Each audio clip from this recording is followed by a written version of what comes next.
have played all of the tanks in the War Within beta with all of the hero talents and their tier sets, and I have come to a conclusion as to which one is the best, which one is the worst, and who goes in between. And we're gonna be judging all of these based on fun, design, a little bit on numbers, because that's also slightly important, but numbers with a pinch of salt, since they will always be tuned differently while the game is going to be released. And we're gonna start it off with Blood Death Knight, the most recently reworked tank, likely to receive a bunch more changes up until the game is released, at the very least in the positioning of Gorfiend's Grasp as well.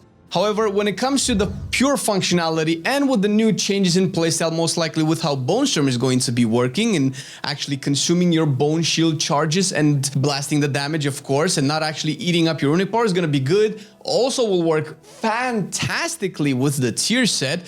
What will probably be up to debate is the current uptime on the tier set. With all of the spending of the Bone Shields, generating the Bone Shields, AoE is going to have a different profile as opposed to raid, since you lose more Bone Shields in AoE rather. And the dungeons that we have access to on the beta right now, they're not Mythic Plus, there's not raiding out yet, so we can probably just assume at this point. However, it functions neatly. The tier set is a little bit bland, but that's fine. And with the actual hero talents, Blood Decay just plays fantastically. Whether you go with Sandlane or Deathbringer, you're gonna have a lot of fun. It's not particularly obvious if one is better than the other, which is great, because you probably want to have a choice and not feel like you're shoehorned into one particular option out of the two. So we're gonna start off by putting Blood Decay into, I would say, A tier. It's doing really good, and it's only gonna get better for Blood Decay from now on. Talking about tanks and ranking their design wouldn't be possible without today's sponsor, Boot.dev, an online platform designed to teach you how to write tons of code, since, just like WoW, the only way to learn is to do. And with Boot.dev, you'll be getting your hands on the keyboard and shipping projects from minute one. By using Boot.dev, you'll learn back-end web development from scratch with the programming languages Python and Go, and I think we can all appreciate when a website functions properly and when not. And knowing how to make it happen seems to be getting more and more important these days. And that's where Boot.dev actually comes in, with the most creative way to learn code by transforming the entire experience into an RPG game that's self-paced and captivating. I mean, you learn XP and level up, you have achievements and quests to complete, and all work towards making you a better and better programmer. And most of all, it prevents you from getting bored. What better way is there to learn? Not to mention that the job prospects are bangers for backend web developers. Based on the data from Stack Overflow, the median salary for a backend developer in the US is over $160K a year. To get started, simply click the link in the description box and use our code Marcelian to get 25% off of your first payment for Boot.dev. That's 25% off of your first month or your first year, depending on the subscription type you choose. Thanks Boot.dev for sponsoring our video. And now, as I shed my glasses one more time, we're gonna be going into Brewmaster, the quote-unquote loser of this tier list. Now, I do have to mention this, that it's probably commonly known for anybody who has been on the beta and actually played with Brewmaster or played with somebody that played Brewmaster, that stagger is just weird. Most people say that it's currently bugged in the way that it scales, or that we're just very low eye level. It could be both. It just felt significantly worse than any other tank. So stagger right now on beta, if you go into a dungeon, whether it is normal or heroic, your eye level is scaled, and whether it's scaled to normal or heroic levels, your stagger is still about 12 to 13% baseline, which is doubled by shuffle, bringing it to 25%, let's say, on average in mid-combat. That is not enough to keep you up. I have had huge problems trying to stay alive with Brewmaster, and normally I would say, listen, this is probably just tuning and is going to be fixed by the time the live game launches, but I would have said the same thing, and I probably did say the same thing with Dragonflight, because Brewmaster was also very squishy in the beta for Dragonflight, and unfortunately it remained squishy throughout. It got some tiny buffs, but it has been the squishy tank of the expansion of Dragonflight, and that hasn't changed no matter what tuning they did. I don't know if it's going to change now. I have to take the past expansion as a point of reference. I hope that stagger will get buffed a little bit, because it's probably unplayable at this point, kind of the only tank unplayable based on numbers. And we can talk about the rework as well. The rework is slightly better in the way that the talents are and the pathing is. You can actually, I believe, get all of the capstones with Brewmaster at the moment, and I did play with all of the capstones. I didn't really feel the impact of it though. And the Ox stance, although it's a cool mechanic, it didn't really feel like anything happened. It could also be slightly bugged or not working properly on beta, which makes it a little bit harder to kind of judge. But the concept is actually fun. And in playing with a hero talent, you do have a couple of options in how you create your mitigation. It's mixed opinions. With Shadow Pen, it seems like you're kind of focused a little bit on dodge. I believe there's a talent called Whirling Blades or something. When you dip below, you get a little bit of dodge and avoidance. And you do have a bunch of talents, like one that makes Sun Kick grant you a stack of Elusive Brawler, which gives you a little bit more dodge. It's just not as reliable as, let's say, Parry is for Vengeance, because once you dodge, you lose the dodge and you have to build the dodge back up, and it only really works on one attack. It might be pretty good for raids, but in dungeons, it doesn't really feel that great. And until Stagger gets buffed to like some fat numbers, Brewmaster is looking to be the weakest tank of them all. I initially wanted to put it into C tier, but I think the message will be sent more clearly if I put it into D tier. It's fun, and unfortunately, even if you play Master of Harmony, the hero talents feel very uneventful, unimpactful, and uninteresting whatsoever with Monk. It's criminal, considering that the spec is actually doing better in terms of overall design. It could take a page out of the Windwalker book and make Rushing Jade Wind passive like it does with Windwalker, because I hate having to press it, but the benefits and the additions to the class talent tree make it a little bit better overall than the Dragonfly version. However, it cannot compare to the rest. Now, on to Bear. And this has been the biggest surprise out of all of the tanks. And it only does well to accentuate this point by just putting it into S tier directly. And I'll tell you why. The talent tree for Bear still has some issues. There are a bunch of 2-point nodes that kind of make it very cumbersome to build an actual build.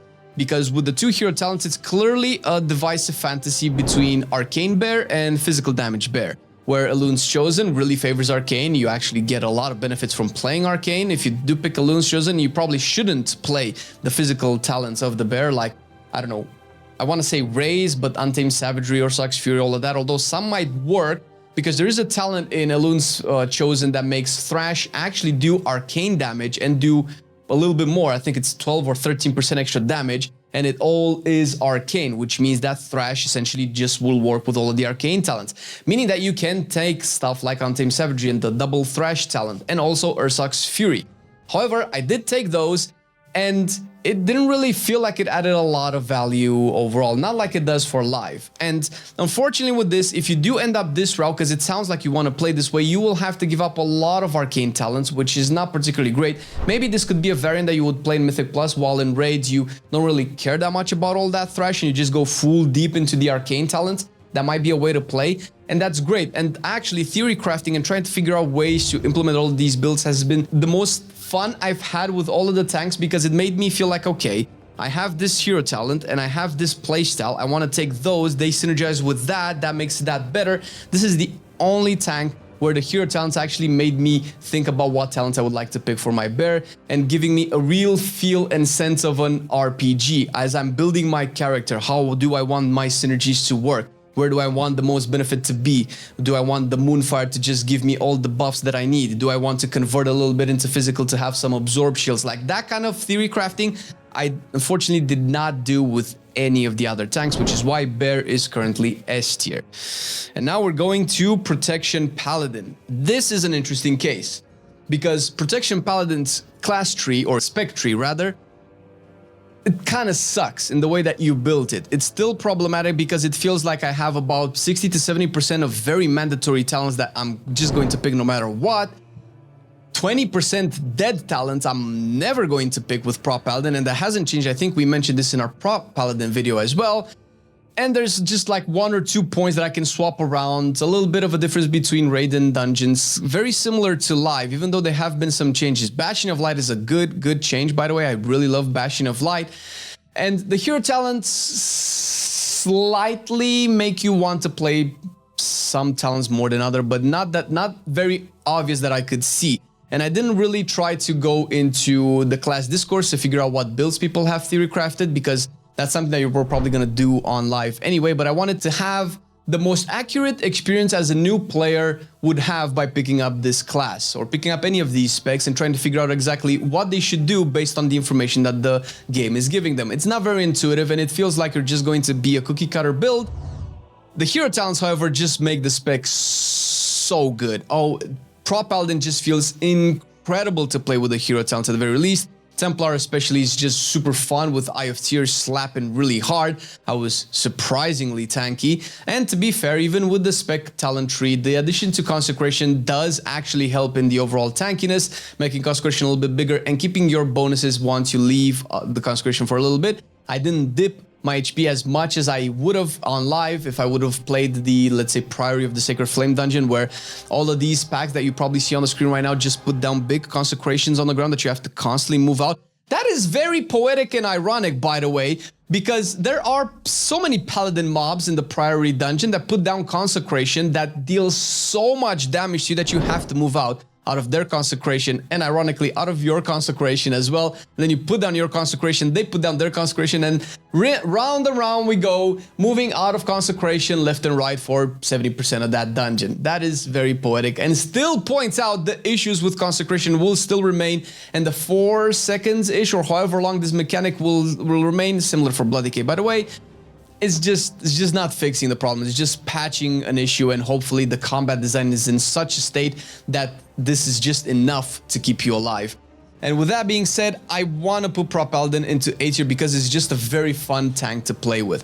It has no hope in being S tier until it has some proper spec rework in terms of its own talents. Hero talents are fine. Listen, I am fine with Protection Paladin hero talents. They're good, they're fun, they're flashy. They could upgrade the Hammer of Light animation. For some reason, it just went away in this version of the beta. Hopefully, it comes as an actual hammer animation. That would be great. But overall, I've had a lot of fun playing Prop Paladin. Prop Warrior is also in the same vein. Oh my god. I kind of want to put it into S tier, but I cannot do it justice. I'll put it at the top of the A tier. It's very close to being an S tier spec. Okay, so there are a couple of reasons as to why it's so high and why it's not S tier. The reason why it is so high is because the hero talents are way cooler than I thought they would be. I started playing with Colossus, and Demolish is just incredible amounts of damage. And not just that, sure, that's damage. That's probably going to receive some nerfs. I don't know, it's hard to tell because the entire hero talents is focused on making this one ability super strong, whereas with Mountain Thane, your damage profile is spread across a bunch of other abilities, but with Colossus, it's just Demolish, right? If they nerf Demolish's damage, sure, that's fine. I don't think Protection Warrior is like king in damage in current expansion in Dragonfly, so I hope we don't see too many nerfs, because Pro Warrior could use a little bit of damage, and that's a point that I want to make at the end of this section, but you're just super tanky. Oh my god. I think Prot Warrior is the tankiest tank so far that I've played with, and I've tried to go apeshit with pulling all of the packs that I could. Bear is very close. I think Pro Warrior is still slightly tankier, which feels incredible. That's exactly how, first of all, a tank should feel, but exactly how Prot Warrior should feel. And that's why it's so high. It's not as high because the class tree is similar to Prot Paladin, very cookie cutter, very restrictive. There are like 90% of the talents that are almost mandatory to pick, and you have so little flexibility in making an actual build. Like, there are situations where I want to play Thunderlord and Brute Force, or whatever the talent is, where you do Revenge and Thunderclap and they buff each other, because they work really well with Mountain Thane, for instance. But putting both points in makes it 100% sure that I'm not picking the AoE Silence on Challenging Shout, and that's very useful in a lot of these dungeons. And I'm also sacrificing another point from somewhere else in the tree. I can't remember, maybe Ravager or something like that, which is not something that makes me feel great. You might end up with like no capstones with Prot Warrior if you do want to play both of these talents, because Revenge just does way more damage if you care about revenge damage in the end. So that is actually a problem, and it's even worse than it is for Prot Paladin. I hope this changes, but I'm not holding my breath anytime soon. The hero talents are very fun, which is why Pro Warrior is all the way there. And I did want to point this out at the end of the section, like I mentioned. When playing all of these tanks, and we've known this for years with the Mythic Plus situation and in raids as well, Pro Warrior doesn't really bring a lot of utility to the group. This is not news. This is not a surprise. Like, we know right now, if you play on live, you actually cannot do, I don't think, any of the affixes whatsoever, while every other tank has something for some of these affixes. So at the very least, Prot Warrior should have damage and tankiness. If I'm not going to be able to contribute to my team's survivability, handle the mechanics and affixes and so on, at least let me be the tankiest and maybe do the most amount of damage. That can at least be Prot Warrior's flavor in the overall design. It's kind of like a little feed, let's say. Now, for the last piece of the cake is Vengeance Demon Hunter. Oof. Okay, so I'm not the best Vengeance Demon Hunter, but I have played the current version of Vengeance Demon Hunter, and I have played the beta version of the Vengeance Demon Hunter, and I have realized that, oh my god, it relies on the tier set way more than you might think.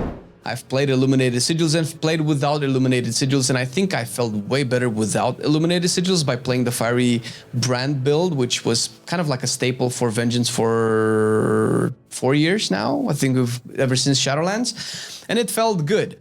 Vengeance is still fun to play, however, losing the tier set definitely affects it, and the hero talents are so terrible. Well, Aldrachi mostly. It just doesn't feel like it works well for the spec. You have to, like, if you get the reverse glaive, that's, first of all, it takes so long to actually accumulate all of the soul fragments to get this in a reliable manner where you feel like it has an impact.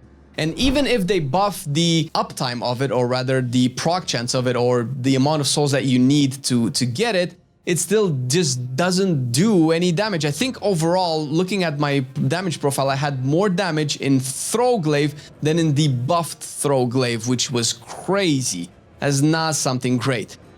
I don't think Vengeance is going to retain its fun aspect of it. It's probably still a very strong tank. You do have particularly very good talents that will keep you up.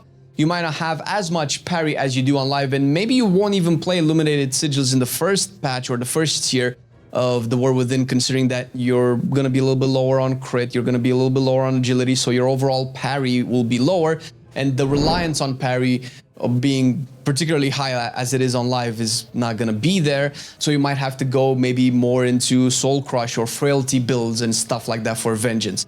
And I'm only keeping it in B tier because overall it's still a strong tank, it has some cool utility, and it does feel like it still has the tools to handle pretty much anything dungeon scenarios and possibly even raids can throw at it, period. And this is how the ranking goes. It's still pretty fun, and the War Within expansion is looking like it's bringing a lot of love to a lot of the specs. As with Melee, which you can check on our channel, we've already done a video ranking all of the Melees in the same way that we've done for tanks, with talking about how the tier talents and the reworks feel for all of them. And hopefully this is not the last we'll see about these reworks, because the winners of any of these specs are just so incredible to play in the next expansion.